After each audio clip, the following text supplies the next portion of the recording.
Sari Puspita, balik lagi di CS Media Podcast, solusi informasi Anda. Nah, lagi-lagi studio podcast dikunjungi seseorang yang ini sepertinya kali kedua, adalah Sekretaris Kecamatan Wedari Jaksa. Halo Pak Hartoyo.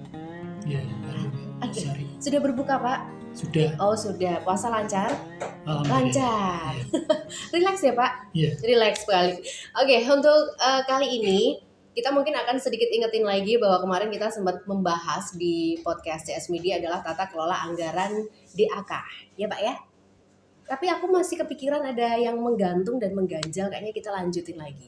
Setuju ya Pak ya? Jadi kemarin itu kita sampai ke tentang tahapan dimulainya untuk tata kelola dari mulai input masyarakat sampai aplikasi KRIS. Nah, tapi sayangnya mungkin banyak sekali masyarakat yang kurang memahami itu sampai akhirnya bisa memunculkan kemungkinan kendala atau alur yang keluar dari jalurnya atau tracknya. Nah, seperti contohnya ini adalah kemarin yang sempat saya simak, ada beberapa yang luput, misalnya adalah peristiwa hilangnya bantuan dana 1 miliar di Desa Bremi. Aduh, belum udah ada yang hilang-hilang nih.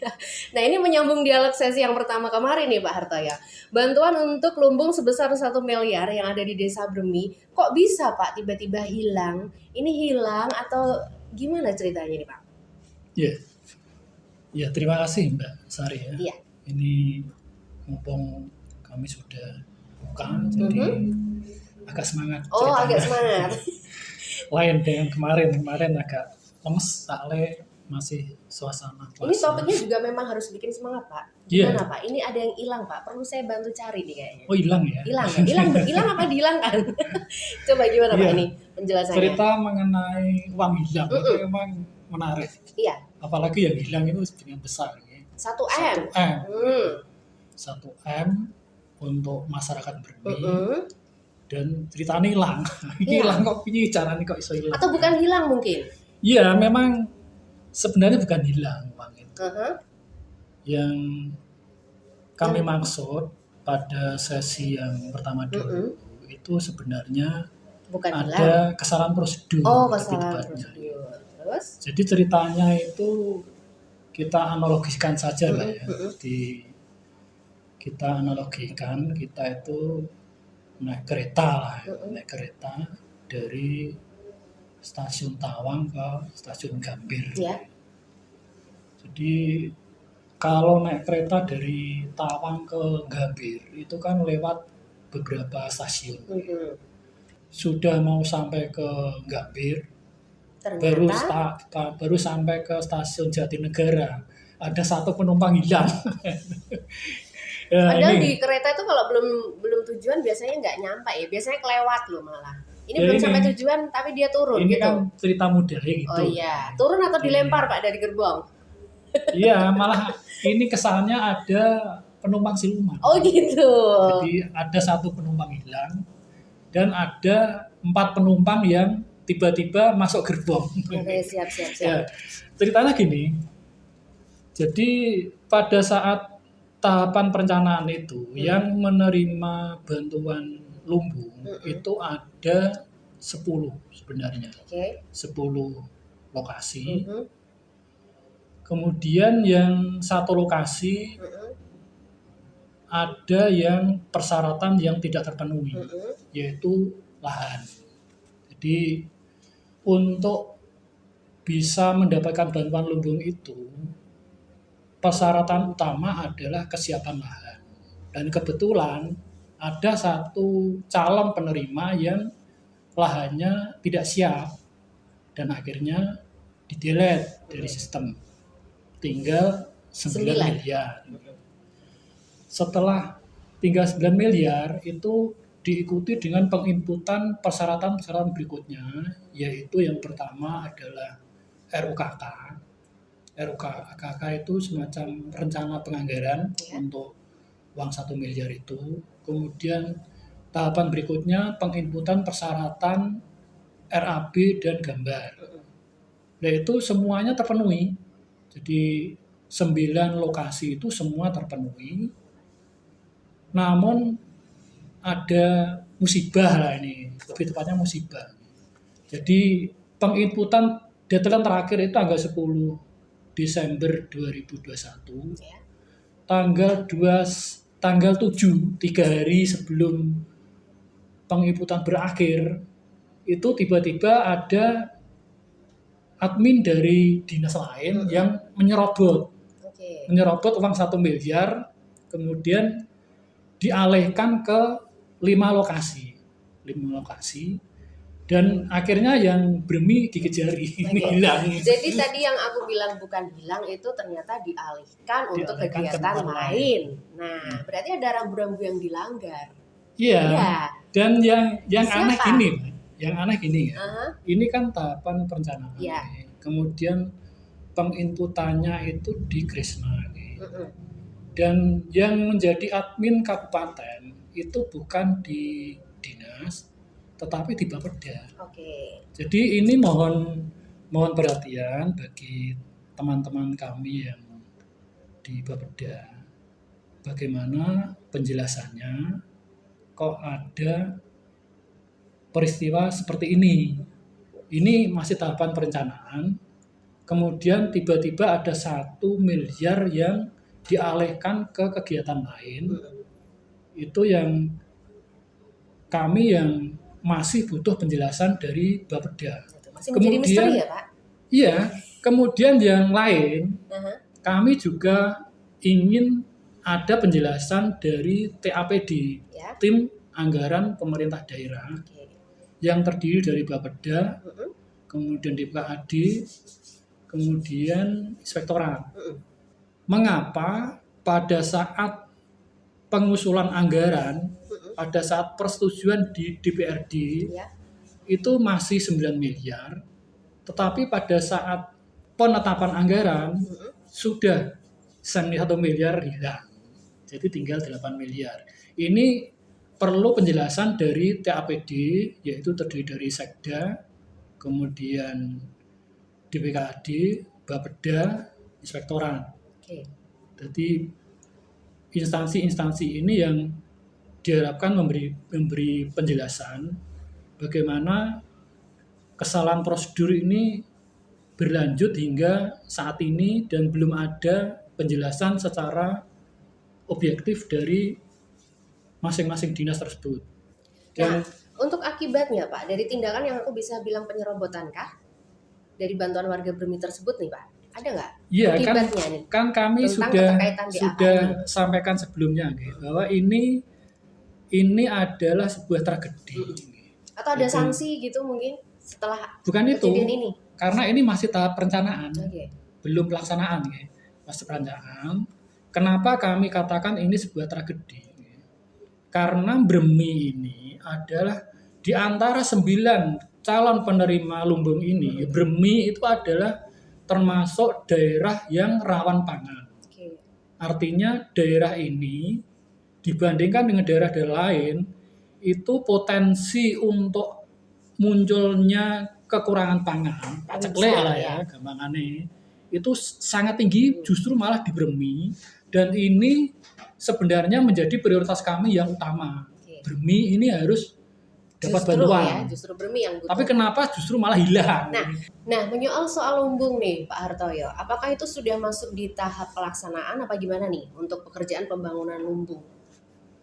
Iya, kalau yang pembangunan lumbung ini berarti sudah ke angka 8 miliar. 8 miliar. Jadi ini permasalahannya juga kompleks ya. Masalah pelaksanaan pembangunan lumbung itu ada di 8 lokasi. Dan permasalahan pokoknya itu karena sopir tidak punya SIM. Nah, itu kita analogi lagi. Kalau tadi kita analogikan ke kereta, ini ganti sopir yang tidak punya SIM. Tapi bisa mengendarai kendaraan. Bisa bayangkan sendiri kalau sopir itu nggak punya SIM, itu ada rambu-rambu ke kiri malah ke kanan. Ada jalanan turun malah digas. Atau mungkin dia punya SIM, Pak, tapi SIM-nya beli mungkin. Iya. Yang kami maksud sebenarnya gini. Yang namanya pengadaan barang jasa. Itu kan yang menjadi owner itu kan namanya BPKOM. BPKOM ini kalau dulu namanya Pimpro ya. Jadi dia itu penanggung jawab utama dari pengadaan barang jasa. Dan cilakanya pada saat pelaksanaan pembangunan lumbung ini, PPKOM-nya itu tidak bersertifikat. Nah, ini yang kami masukkan tidak punya SIM. Artinya apa?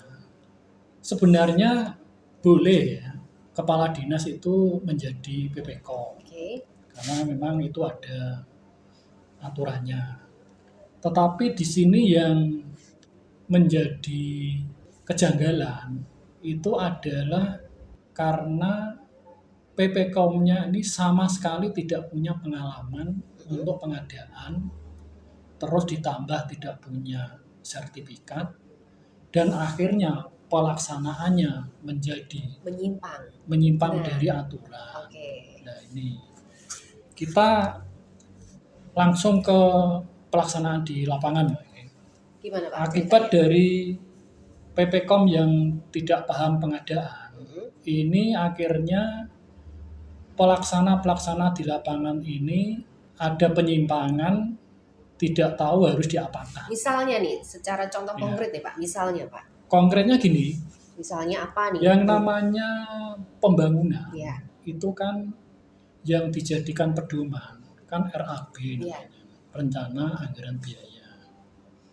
Di RAB ya contohnya ya, untuk pembangunan lumbung, ini untuk pembuatan pondasi, di RAB itu tercantum di situ penggunaan batu belah. Terus? Batu belah. Kemudian oleh pelaksana diganti bahan lain, yaitu batu kubung. Batu kubung itu batu kapur yang dibentuk kubus kotak-kotak itu enggak. Jadi cuel aja gampang gitu. Lain dengan batu belah dipetik aja itu enggak mempan. Downgrade berarti ya Pak, turun. Artinya apa? Itu yang namanya sisi harga saja sudah turun. Harga dari batu belah ke harga batu kubung itu selisihnya mungkin 1/10. Sebagai contoh, ini untuk pembangunan satu lumbung, biaya untuk pembelian batu belah itu hampir sekitar 20 juta. Itu digunakan dengan menggunakan batu kubung itu hanya habis biaya sekitar 6 juta. Jadi ada selisih biaya 14 juta yang itu nggak tahu kemana uang itu. Lebih banyak selisihnya ternyata. Ya, cara jauhnya Mbak Dini kaya. Terlalu banyak ya Pak. Terus itu hanya dari batu, belum bahan yang lain. Betul, kan? Yang parah gini, tanah itu sudah urukan baru. Artinya tanah itu masih labil, gampang gerak. Kemudian pondasinya diganti batu kubung yang rapuh. Terus bangunan di atasnya setinggi 5 meter. Artinya apa? Kalau pondasi itu demikian lemahnya, nanti itu kan membahayakan bagi pengguna. Kita tidak semata-mata, ini yang mengambil keuntungan terlalu besar. Nggak seperti itu. Dan yang aneh lagi, kenapa hal ini dibiarkan oleh PPKOM? Dan yang kedua, kami juga berharap kepada teman-teman inspektorat. Di sini kan ada review dari inspektorat berkaitan dengan pelaksanaan pembangunan tadi. Kan yang namanya review itu kan memang nggak langsung terjun ke lapangan, cuman melihat sisi administrasinya aja. Sebagai misal, kita bandingkan dua sisi. Yang sisi satu ini laporan mingguan, yang sisi kedua itu RAB. Yang laporan mingguan di situ tertera batu kubung yang hanya 6 juta tadi, yang RAB-nya tertera batu belah yang 20 juta tadi. Kenapa kok oleh teman-teman inspektorat kok dibiarkan? Artinya apa? Dengan adanya pembiaran dari teman-teman inspektorat tadi, biarpun teman-teman inspektorat itu tidak terjun ke lapangan, itu dianggapnya sebagai sebuah pembenaran oleh pelaksana. Oh ini pakai batu kubung aja oleh inspektorat dibiarkan. Berarti apa yang kami lakukan ini benar. Ya seperti itu kejadiannya. Makanya kan ini yang akhirnya dari satu lumbung dibiarkan, akhirnya seperti kartu domino, yang lainnya ikut. Dari 8 lumbung itu hanya satu lumbung yang bekerja sesuai dengan RAP. Nah, kalau kemudian pengadaan barang ini ceritanya seperti ini ya Pak ya, seperti ini. Kalau pengadaan barang ceritanya sudah seperti ini nih, seperti yang tadi Bapak udah jelaskan, bisa dibilang konyol nggak sih Pak? Ya kembali lagi seperti kami katakan tadi, gara-gara PPKOM-nya tidak punya SIM. Dan ada upaya persekongkolan nggak kalau menurut Pak Hartoyo? Ya kalau itu sudah masuk ke ranah hukum ya. Nah, itu ya. Terus bagaimana nih Pak? Ini kan kalau udah yang kami nyata sayangkan nih. Itu memang karena ini sebenarnya PPKOM-nya ini tidak paham atau memang pura-pura tidak paham. Karena kondisi yang terjadi di lapangan ini adalah sangat berbeda dengan kontrak. Bahkan yang terjadi di lapangan itu barang-barang itu diimpor dari Cina.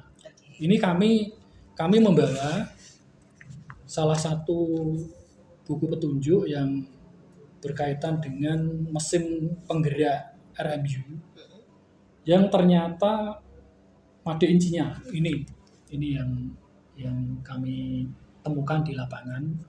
Jadi barang-barang itu ternyata didatangkan dari Cina. Namun yang kami amat sangat sayangkan, sebenarnya silahkan penyedia itu mendatangkan dari Cina, dari Amerika, dari Eropa, boleh. Tapi yang utama, barang itu harus bisa dimanfaatkan oleh masyarakat. Dan kenyataannya, semua yang ada di 8 lumbung ini hingga saat ini itu tidak bisa dimanfaatkan oleh masyarakat. Ini yang kami sayangkan. Bukan karena kesalahan kontrak, tapi kesalahannya karena barang itu tidak bisa dimanfaatkan oleh masyarakat. Dan yang lebih ibaratnya sangat tragis lagi, berulang kali kami menyayangkan kepada teman-teman kami di inspektorat. Kan juga di situ ada proses review. Proses review itu kan proses di antara administrasi saja sebenarnya, saja. Dan kalau memang barang itu tidak bisa dimanfaatkan, terus di situ ada berita acara pemanfaatan barang, itu kan harusnya kan sesuai. Barang itu sudah bisa dimanfaat, tapi kenyataannya belum. Kan berarti kan teman-teman inspektorat ini nggak bisa bekerja secara objektif. Hanya itu. Jadi yang kami sayangkan untuk pengadaan barang ini bukan permasalahan ini made in China, bukan. Tapi karena sisi manfaatnya itu yang nggak ada. Jadi sia-sia ya Pak? Ya sia-sia. Tapi obrolan hari ini nggak sia-sia. Ini sepertinya makin ada beberapa hal yang juga perlu dibahas. Tapi gimana kalau kita simpan lagi bahasan itu? Iya. Ya Pak ya. Dan kami juga mohon maaf kepada teman-teman kadang tani terutama ya. Nah itu sepertinya yang paling dirugikan nih Pak. Iya kan, ini kan barang yang harusnya bisa mereka membantu. Sangat harap-harapkan bisa meningkatkan taraf hidupnya, dan kenyataannya produksinya juga meningkat ini gitu kan. Nggak ada manfaatnya sama sekali. Tapi obrolan kita hari ini bermanfaat sekali Pak untuk yang mungkin belum tahu tentang isu-isu seperti ini atau hal-hal yang mungkin akan menjadikan mereka lebih perhatian. Ternyata untuk tata kelola anggaran DAK di bidang pertanian khususnya itu perlu diawasi bareng-bareng. Ya nggak Pak Hartoyo? Yes. Saya nanti bantu awasi Pak. Ya, tapi gimana kalau kita akhiri dulu untuk obrolan kita hari ini? Kita akan lanjut di sesi berikutnya karena sepertinya ini menarik, banyak hal-hal yang kayaknya mau dibahas lebih dalam lagi sama Pak Hartoyo. Betul Pak? Iya. Oke. Ya sudah kalau gitu kita pamit. Thank you banget Pak Hartoyo untuk hari ini sudah dikunjungi lagi studio podcast CS Media. Ya, terima kasih. Semangat puasanya untuk besok ya Pak ya. Oke, sorry Puspita harus undur diri dan jangan lupa untuk tetap simak dan lihat terus YouTube-nya CS Media ya. Oke, aku pamit dulu. CS Media Podcast, solusi informasi Anda. Jika tidak bisa menjadi yang utama, maka jadilah yang berbeda.